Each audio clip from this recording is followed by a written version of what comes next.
다른 사람의 경험을 들여다보는 것이 참으로 쉬운 세상입니다. 특정 경험만이 아니라 누군가의 일상 전체를 들여다보는 것도 가능한 세상이지요. 그런데 사람 심리 참 묘합니다. 그래서 이미지에서, 영상에서 내가 보고 싶은 것만 눈에 잘 들어옵니다. 어쩌면 보고 싶은 것만 찾고 있는 건지도 모르겠네요. 그놈의 알고리즘이라는 것이 당신이 보고 싶은 것이 이거 아니냐며 자꾸 들이밀기도 하고요. 여러분들은 가지고 계신 토파보기 책을 어떻게 보고 계신가요? 텍스트로 박제해서 직접적으로 출판물에 남기기는 위험해서 라이브 강연에서만 전하는 가설이나 결론들이 있습니다. 그런 것들은 행간에 녹인다고 녹여봤는데 찾아지셨을까요? 지금 내 아이의 연령에 딱 맞는 단편적인 부분의 마음을 많이 빼앗기면 보고 싶은 것만 보일 수 있습니다. 여러분 책에 그어진 많은 밑줄들, 책 두께를 아름답게 수놓은 알록달록 색간지들, 그 공감에 깊이 감사드립니다. 글쓴이의 입장에서 그런 밑줄과 색간지들에 반드시 포함되어 있기를 바라는 페이지들이 있습니다. 보고 싶은 것은 각자 달라도 봐야 하는 것을 놓치지 않았으면 하는 바람으로 몇 페이지 골라봤습니다. 첫 번째로 색간지가 붙어 있었으면 하는 페이지는 부록 시작인 405페이지에 들어있는 테이블입니다. 책에서는 간단히 언급했지만 집중 듣기와 흘려듣기는 엄밀하게 보면 각각이 다른 목적이 있는 활동입니다. 내신이나 수능, 공인인증 시험에 좋은 점수나 깊이 없는 일상 회화 정도 편안해지는 것이 영어 교육의 최종 목표라면 이 페이지는 그리 중요하게 들어오지 않았을 겁니다. 하지만 연령에 맞는 영어 자체 사고력 성장까지 욕심부리는 것을 최종 목표로 한 분들이라면 400페이지의 3분의 2가 이 테이블 하나에 정리되어 있다는 것을 눈치챌 수 있었을 겁니다. 아이에게 영어로 쓰여진 원서를 읽게 하는 이유, 그 바라보는 방향이 저와 같다면 전체 흐름이 어째야 하는지 너무너무 잘 보이는 테이블이기 때문입니다. 이 페이지와 관련해서 이웃님의 후기 하나를 토파보기 부록은 그런 거였다 라는 제목으로 공유했습니다.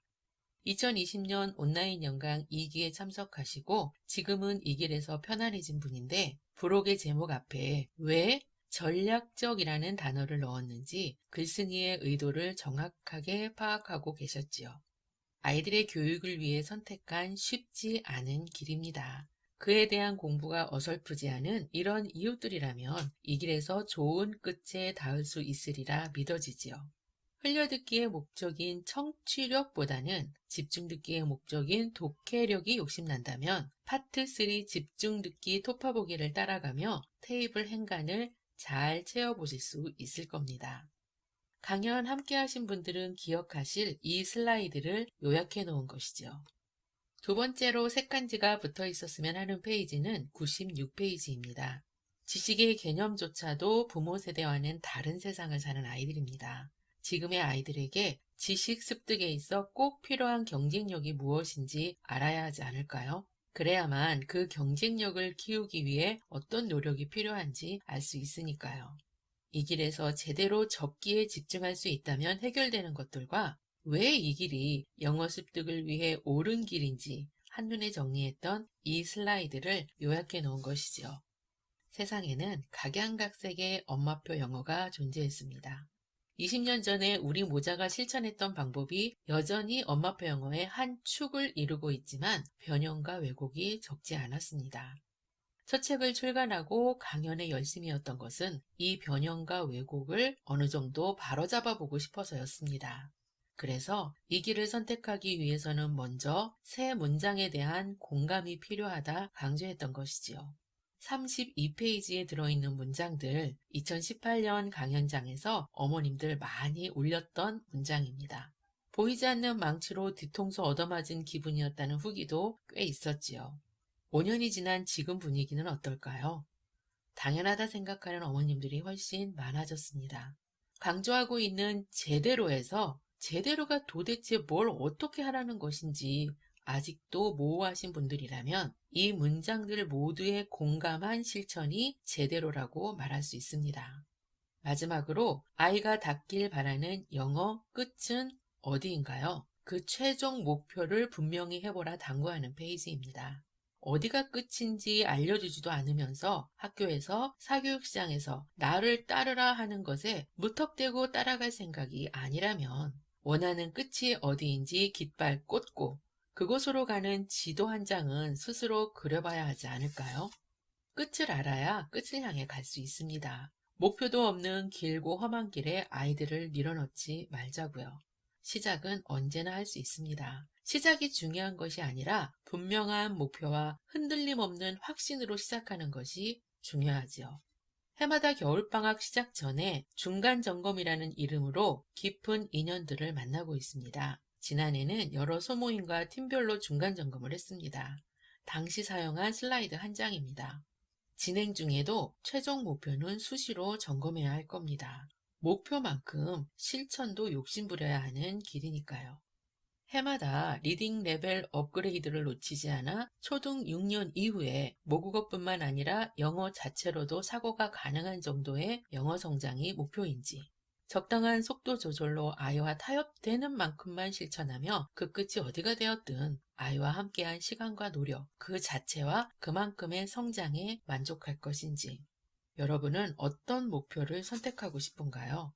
그 목표를 위해 내 아이에게 맞는, 내 아이만을 위한 장기 계획은 구체화되어 있나요? 여러분의 멋진 최종 목표, 그리고 그것을 향해 아이와 함께 나아가는 모든 시간을 응원하겠습니다. 토파보기 책 말미에 부록으로 5개 주제의 책들을 정리해 놓으면서 도서관에서 책을 고를 때 유용한 것이 표지에 익숙한 것인데 지면 관계상 함께 수록하지 못했다. 블로그에 인쇄 가능하도록 책 표지가 포함되어 있는 리스트를 보완해 놓았다 언급했던 것들 여기에 있습니다. 블로그 왼쪽 카테고리 중에 한참을 내려가면 About Books라는 카테고리가 있습니다. 원서 관련 정보를 모아놓은 카테고리인데 여기 서브 카테고리 DB 데이터베이스에 들어가면 이미지와 함께 정리된 리스트들을 만나실 수 있습니다. 블로그 내 검색에서 with book cover로 검색해도 잡힐 겁니다. 리더스북 시리즈 200여 편이 책 표지와 함께 정리되어 있고 챕터북 시리즈들은 전체 구성이 20권 이상인지 11권에서 20권 이내인지 6권에서 10권 이내인지 5권 이하인지 등으로 구분되어 책 표지와 함께 정리되어 있습니다. 1936년부터 2021년까지의 카네기상 수상작품 82권에 대해서도 같은 형식으로 정리해 놓았습니다. 한 이웃님이 그런 포스팅을 인쇄해서 책으로 제본해 놓았다고 보내주신 사진입니다. 이런 식으로 인쇄가 될 수 있도록 포스팅해 놓은 겁니다. 이제 막 시작이어서 원서 공부에 책 표지 익히기가 필요하신 분들이라면 이런 활용도 괜찮겠지요. 원서 공부가 별게 아닙니다. 책 제목과 책 표지에 익숙해지고 그것과 관련된 자료들을 찾아보고 여백에 개 추가적으로 리서치한 내용과 내 아이가 흥미있어 할 만한 책들 표시해 가면서 걸을 것은 거르고 픽할 것은 픽하는 것이지요. 그 원서 공부의 시작을 위한 기본 자료는 블로그의 About Books 카테고리 안에 모두 들어 있습니다.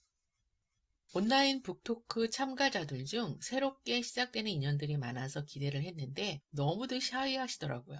아마도 처음 함께 하셨기에 낯설어서 질문이나 카메라 오픈을 망설이는 분들도 있었을 것이고 무엇을 어떻게 질문해야 할지 정리가 쉽지 않아서 막막해지는 분들도 있었을 것이고 굳이 내가 질문하지 않아도 다른 분들의 질의응답으로 궁금증이 풀리기도 하셨을 겁니다. 질의응답 시간을 좋아하는 이유는 그 어떤 책에도 정답을 담아놓지 못해서입니다. 정답이 없는 길이니 당연하지요. 정답을 얻기 위한 질문만이 좋은 질문은 아니며 정답만 전하는 사람이 좋은 답변자는 아니라고 생각합니다. 누군가 불쑥 던져주신 화두가 곱씹어 생각을 하게 만들고 그 생각을 정리해서 다음에 함께하는 분들과 다수가 공감할 수 있는 것인지 의논해보고 공감이 큰 것들을 긍정적 데이터로 정리하는 것을 좋아합니다. 소통하며 지금까지 하고 있는 일이지요. 그 데이터를 묶어놓은 것이 토파보기 책이고요. 책 구석구석에 자꾸만 의문을 품어보시기 바랍니다. 그 의문에 대한 해답이 잘 찾아지지 않아 고민하다 보면 떠오르게 될 수많은 질문들과 다시 뵙기를 기대합니다. 오늘 망설이다 하지 못한 질문들 중 몇몇은 이미 긴 글로 답을 해놓았을 수도 있습니다. 블로그의 질의응답 카테고리에 들어가 보십시오. 어떤 글들이 있는지 잠깐 볼까요? 집중 듣기를 아이가 억지로 하는 것이 걱정이라면, 성공의 관건인 핵심 중 핵심이 무엇인지 알고 싶다면, 워밍업은 얼마만큼 해야 하는 건지, 반디에게 한글책은 어떻게 골라주었는지, 집중 듣기를 하루에 30분만 해도 되는 건지, 또 비문학을 영어로 어떻게 접근하면 좋을지, 집중 듣기 방법이 실제 리딩 같지는 않은데 언제까지 집중 듣기 방법으로 책을 읽어야 하는지, 수학 이야기도 있네요. 원서의 끝판왕 고전 읽기 계획도 있고, 쌍둥이 책이나 책을 베이스로 한 영화가 있을 때 접근 방법, 흘려듣기 영상은 영어로 된 것이면 아무 것이나 괜찮은 것인지에 대한 고민, 사이트워드가 걱정이라면 그 유래부터 단어 정리 및 플래시카드 다운로드 링크에 들어가 보십시오. 열심히 했는데 책을 읽지 못한다면 참고해 볼 만한 포스팅도 있네요. 집중 듣기를 시작한 아이가 그림에만 눈이 가면 어떻게 해야 할지, 흘려듣기 영상을 아이의 영어 수준에 맞추어야 할지 등은 이미 오래전부터 반복되는 질문들이어서 7주 완성 책에 답을 정리한 것도 있습니다. 이렇게 질의응답 카테고리 글들은 8년 동안 소통하며 받은 질문들 중에 개인의 고민을 넘어서 많은 분들이 유사한 고민을 하고 있다 생각되면 글로 정리해 놓은 것들입니다. 토파보기 책에 출판용으로 정리되어 실린 글도 있고 그렇지 않은 글들도 있습니다. 여러분의 어지럽기만 한 생각 정리에 도움이 되기를 바랍니다. 누리보듬이었습니다.